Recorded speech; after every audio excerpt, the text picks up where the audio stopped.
కేసీఆర్ ఇప్పుడు ఫీల్ అవుతుంటాడు రేవంత్ రెడ్డిని అనవసరంగా వదిలేశాని అని.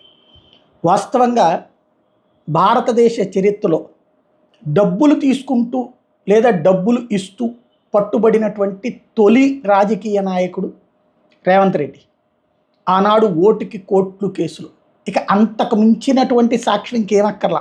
ఆడియో, వీడియో, ఆల్ ఎవిడెన్స్, ఖచ్చితంగా శిక్ష పడదగినటువంటి నేరం. బీఆర్ఎస్ ఇప్పుడు అనుకోండి, అప్పుడు టీఆర్ఎస్ని విచ్ఛిన్నం చేసి టీఆర్ఎస్ ప్రభుత్వాన్ని కుప్పకూల్చడానికి జరిగినటువంటి కుట్ర. ముందుగా ఎమ్మెల్సీ ఎలక్షన్స్లో 10 మంది ఓట్లు కొనుగోలు చేసి అక్కడ సక్సెస్ అయితే 20 మంది ఎమ్మెల్యేల ఓట్లు కొనుగోలు చేసి నాడు ఎన్టీఆర్ ప్రభుత్వాన్ని కుప్పకూల్చినట్టుగా కేసీఆర్ ప్రభుత్వాన్ని కుప్పకూల్చడానికి వేసినటువంటి స్కెచ్. ఆ స్కెచ్లో సూత్రధారి చంద్రబాబు అయితే పాత్రధారి రేవంత్ అడ్డంగా దొరికిపోయాడు. ఆ రోజున ఆ ఇష్యూని కనుక సిబిఐ దర్యాప్తుకి ఇస్తే ఖచ్చితంగా శిక్ష పడేది రేవంత్ రెడ్డి. కానీ సిబిఐకి మన జుట్టు ఇవ్వడం ఎందుకు అని చెప్పి, ప్లస్ చంద్రబాబుతో ఒక మిలాఖత్ అయ్యి, అది రామోజీరావు గారి కారణంగా జరిగింది అంటారు. ఓవరాల్గా వచ్చేటప్పటికి కథ మారిపోయింది. చివరికి రేవంత్ అరెస్టు, జైలు, బెయిలు అక్కడతో అయిపోయింది.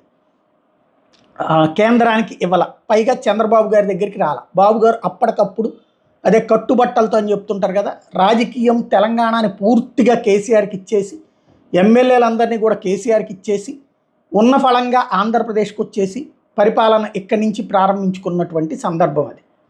విజయవాడలో ఇరిగేషన్ గెస్ట్ హౌస్లో బిగిన్ చేసుకుని ఆ తర్వాతన ఇప్పుడున్నటువంటి క్యాంప్ ఆఫీస్లో నడుపుకుంటున్నటువంటిది. ఆ ఒప్పందం కారణంగా బాబు జోలికి పోలేదు, రేవంత్ జోలికి పోలేదు. కానీ చంద్రబాబు రేవంత్ని తర్వాత నిదానంగా కాంగ్రెస్లోకి చేర్చి ఆ తర్వాత కొట్టిన దెబ్బ ఇవాళ కేసీఆర్ మీదనే సిబిఐ దర్యాప్తు, కేంద్రానికి కేసీఆర్ జుట్టు ఇవ్వడం ద్వారా, అలాగే బీఆర్ఎస్ ఉనికినే భంగపరిచేటటువంటి ఎత్తుగడ వేయడం అన్నటువంటిది రేవంత్ ఇచ్చినటువంటి రివర్స్ గిఫ్ట్, రిటర్న్ గిఫ్ట్.